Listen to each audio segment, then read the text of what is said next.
स्वातंत्र्याच्या अमृत महोत्सवी वर्षानिमित्त राज्य शासनामार्फत विविध विभागात 75,000 नियुक्त्या करण्यात येणार आहेत। त्याचा शुभारंभ म्हणून राज्य शासनाच्या तसेच महामंडळाच्या आस्थापनेत निवड झालेल्या उमेदवारांना नियुक्ती आदेश वाटपाचा कार्यक्रम अन्न व औषधी प्रशासन मंत्री संजय राठोड यांच्या हस्ते अमरावती जिल्हाधिकारी कार्यालयातील नियोजन भवनात पार पडला।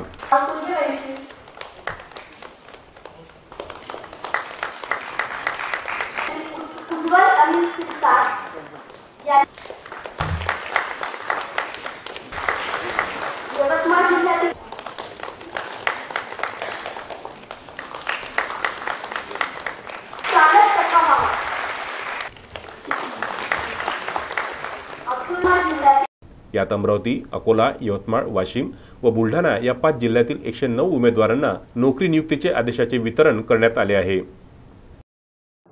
देशाचे पंतप्रधान आदरणीय सन्माननीय नरेंद्र मोदी साहेब यांनी स्वातंत्र्याच्या अमृत महोत्सवाच्या निमित्तानं पूर्ण देशभरामध्ये जवळपास 10 लाख तरुणांना तरुणींना सरकारी नोकरी देण्याच्या संदर्भामध्ये आव्हान केलं होतं आणि या आव्हानाला किंवा याला प्रतिसाद म्हणून महाराष्ट्र राज्याने माननीय मुख्यमंत्री एकनाथरावजी शिंदे साहेब आणि माननीय उपमुख्यमंत्री देवेंद्रजी फडणवीस साहेब आणि आमच्या सरकारने असा निर्णय घेतला की माननीय प्रधानमंत्र्यांच्या आव्हानाला प्रतिसाद म्हणून आपण सुद्धा महाराष्ट्रामध्ये जवळपास 75,000 तरुण तरुणींना सरकारी नोकरी देण्याच्या संदर्भामध्ये आमचं कॅबिनेट मंत्रिमंडळामध्ये निर्णय झाला आणि यावरून आज त्याची सुरुवात या ठिकाणी झालेली आहे। अमरावती विभागीय स्तरावर जवळपास 109 लोकांना शासकीय नियुक्तीचं आदेशपत्र माझ्या हाताने वितरित करण्यात आलं। राज्यामध्ये माननीय मुख्यमंत्री आणि माननीय उपमुख्यमंत्र्यांच्या उपस्थितीत हा कार्यक्रम झाला।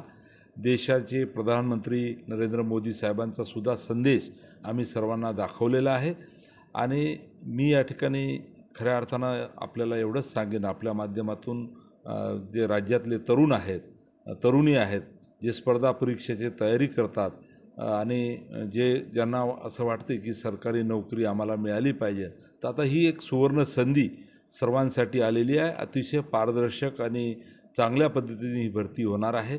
या सुवर्ण संधीचा लाभ राज्यातल्या तरुण तरुणींनी घेतला पाहिजे आणि ही प्रक्रिया आजपासून सुरू झालेली आहे। याच्यासोबतच अनेक खाजगी क्षेत्रामधल्या नोकऱ्या ह्या महाराष्ट्रातल्या तरुण तरुणींना मिळाल्या पाहिजे, याच्यासाठी सुद्धा शासनाचा वेगळा कार्यक्रम राज्य सरकार आणत आहे।